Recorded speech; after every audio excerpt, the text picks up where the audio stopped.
भगवान श्री दत्तात्रेय महाराज की जय। श्री दत्तात्रेय कवच श्लोक संख्या 18।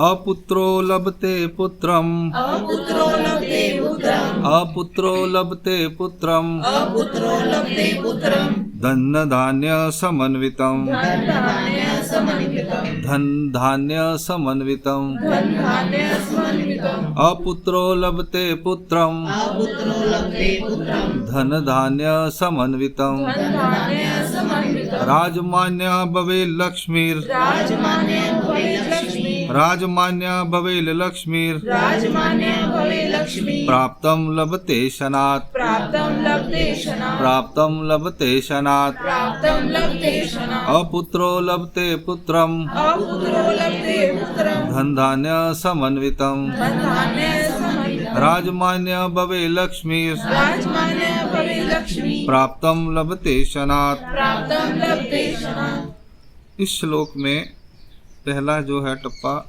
अपुत्रो लभते पुत्रम, स्पष्ट है।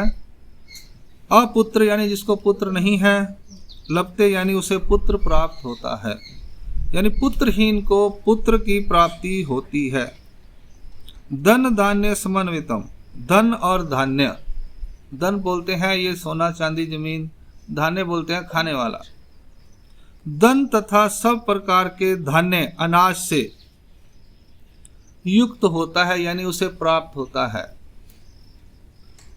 राजमान्य यानी राज्य मान्यता, यानी राज दरबार में उसकी मान मान्यता होती है। जैसे कल वो गणपति आप पे आए थे, राजमान्य ब्राह्मण थे ना, ब्राह्मण सभी हैं पर वो राजमान्य ब्राह्मण है, डिफरेंस है दोनों में। तो राजमान्य यानी गवर्नमेंट के डिपार्टमेंट्स में आपकी एक पोस्ट है, वैल्यू है, रिकॉग्निशन है, ये कहना चाह रहे हैं वो। भवेत लक्ष्मी, धन दौलत की भी प्राप्त होता है, राज मान्यता भी मिलती है और धन धान्य भी, धन दौलत भी मिलता है।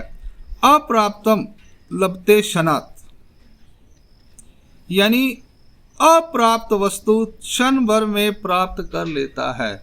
जो वस्तु से प्राप्त नहीं है, हमारे पास जो वस्तु नहीं है उसे अगर प्राप्त करना है तो हमें श्री दत्तात्रेय कवच का पारायण करना चाहिए, पाठ करना चाहिए, या ऐसा कहें श्री दत्तात्रेय महाराज की स्तुति करनी चाहिए।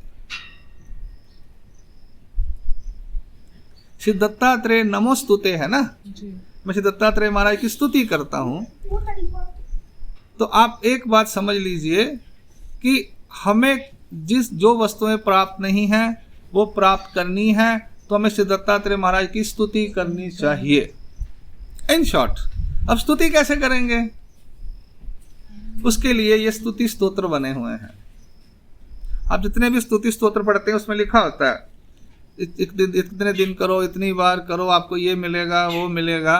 तो ये जितने भी स्तुति स्तोत्र हैं, चाहे श्री दत्तात्रेय महाराज के हैं, श्री कृष्ण चालीसा है या श्री चक्रधर चालीसा है, या कुछ भी बनाया हुआ है, जो छोटी किताबें हमको डेली पारायण की होती हैं, इसमें जो भी है वो रक्षिता के लिए है, यानी हमारी जिंदगी की रक्षा के लिए। जो वस्तुएं प्राप्त नहीं है वो प्राप्त करनी है, तो हमें ये स्तुति स्तोत्र पढ़ने चाहिए। और ये जितने अलग अलग बने हैं ना, तो इनका पीछे बनाने का हेतु अलग अलग है। किसी की श्री कृष्ण महाराज पर स्तुति श्रद्धा है, किसी की श्री दत्तात्रेय महाराज पर है, किसी की श्री चक्रधर स्वामी पे है।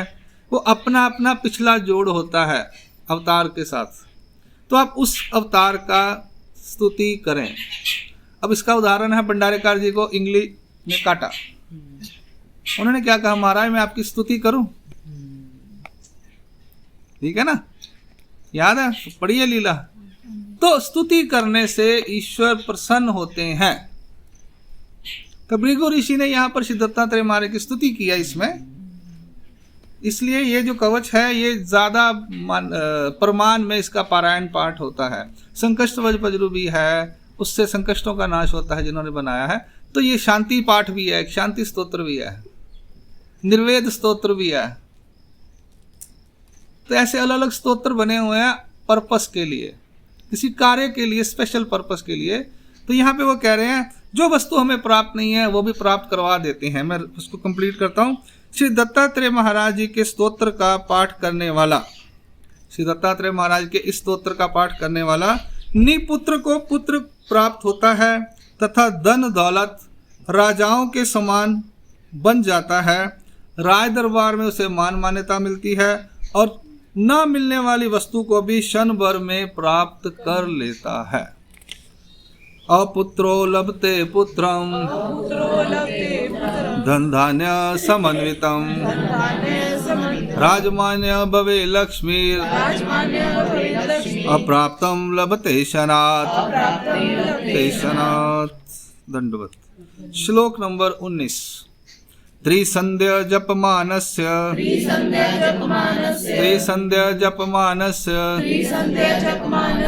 श्री दत्तात्रेय स्तुति परम। श्री दत्तात्रेय स्तुति परम।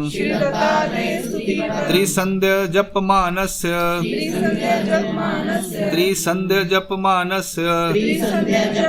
श्री दत्तात्रेय स्तुति परम। तस्य रोग भयं नास्ति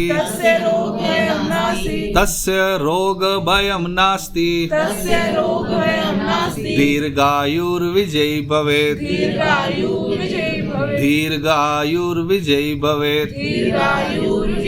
त्रिसंध्य जपमानस्य श्री दत्तात्रेय स्तुति परम। तस्य रोग भयं नास्ति दीर्घायुर्विजयी भवेत्। त्रिसंध्य 3 समय की टाइम होता है सूर्य का, सुबह दोपहर और शाम। ठीक है जी। सूरज की 3 पोजीशंस होती हैं, मानते हैं। एक जिस समय वो निकलता है पूर्व की ओर, जब एकदम सिर पर होता है, और एकदम जब बिल्कुल पश्चिम में नीचे होता है। चौथी जो होती है वो हमें दिखती नहीं है और रात भर के अंदर होता है। तो 24 घंटे में समझ लो आप उसको 4 से डिवाइड करो तो कितने 6 घंटे हो गए। इधर होगा सुबह 6 बजे, 6 घंटे ऊपर आएगा और 6 बजे घंटे बाद इधर आ जाएगा, और रात को 6 बजे वो नीचे जाएगा। गोल है ना सब। हमें 3 टाइम दिखते हैं सूरज, एक टाइम जो है वो दिखता नहीं है, वो कहीं ना कहीं और पृथ्वी पे दिखता है। तो 3 समय सूरज की पोजीशन जो है, निकलते समय, दोपहर को सर पे, और शाम को डूबते हुए पश्चिम में। तो 3 समय जो सूरज की पोजीशन है, त्रिसंध्या उसको बोला है। जप मानस्य, यानी जो मानस जप करता है। मानुष बोला है ना, मानस मनुष्य को बोला है। जप मानुष, कहते भगवान का नाम ले। किस टाइम ले? दत्तात्रेय माँ का स्तोत्र पढ़। किस समय पढ़? सुबह दोपहर शाम। सुबह दोपहर शाम को जो मानुष इसका जप करता है, ठीक है, जप मानस्य, मनुष्य इसका जप कर। कब कर? 3 टाइम कर। उससे क्या होगा? त्रिसंध्य जप मानस्य दत्तात्रेय स्तुति परम, कहता है सुबह दोपहर शाम को ए मनुष्य जप कर। किसका? श्री दत्तात्रेय महाराज की स्तुति का। या श्री दत्तात्रेय महाराज की स्तुति 3 टाइम कर। उससे क्या होगा?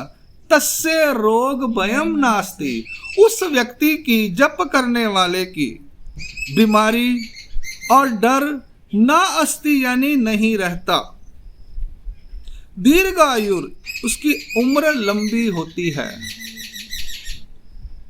जो इसका जप करता है उसका क्या होता है?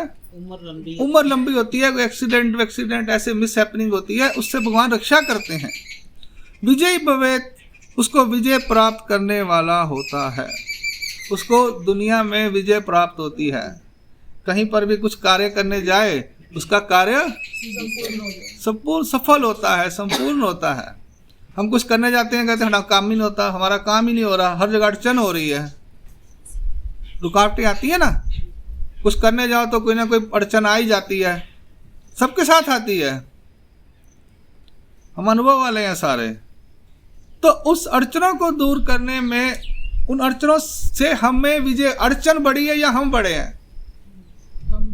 कई बार अड़चन बड़ी हो जाती है, रुकावट बड़ी हो जाती है, मुसीबत बड़ी हो जाती है, हम छोटे पड़ जाते हैं।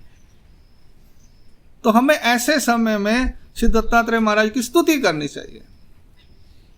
भंडारेकार जी ने श्री दत्तात्रेय चक्र स्वामी महाराज की स्तुति की और पीछे उस दिन लीला पड़ी, नागदेवाचार्य जी वो पंगुल का वेश बन के आए, तो क्या किया उन्होंने? स्तुति की ना। तो क्या दिया जाए ऐसे ब्राह्मण को? कहते हैं इसको सेवादार से दिया जाए, अखंड से सन्निधान दिया जाए, स्तुति से प्रसन्न होते हैं, इसलिए ये स्तुति स्तोत्र लिखे जाते हैं। इस श्लोक में कहते हैं तीनों समय इस दत्तात्रेय महाराज की स्तुति करने वाला जो जीव है उसे कोई बीमारी और डर नहीं रहता, उसको डर नहीं रहता, डर खत्म हो जाता है, और उसकी उम्र लंबी होती है, उसके साथ उसको हर जगह विजय प्राप्त होती है, जहां भी जाएगा काम सिद्ध हो जाएगा। सिरे चढ़ा के आगा, पंजाबी से कहते जिन्हों, उसका काम सिद्ध होगा। ये स्तोत्र से होता है। ठीक है जी। श्री दत्तात्रेय महाराज त्रिसंध्य जपमानस्य श्री दत्तात्रेय स्तुति परम तस्य रोग वयो नास्ति दीर्घायुर्विजयी भवेत् दीर्घायुर्विजयी भवेत्। श्री दत्तात्रेय महाराज की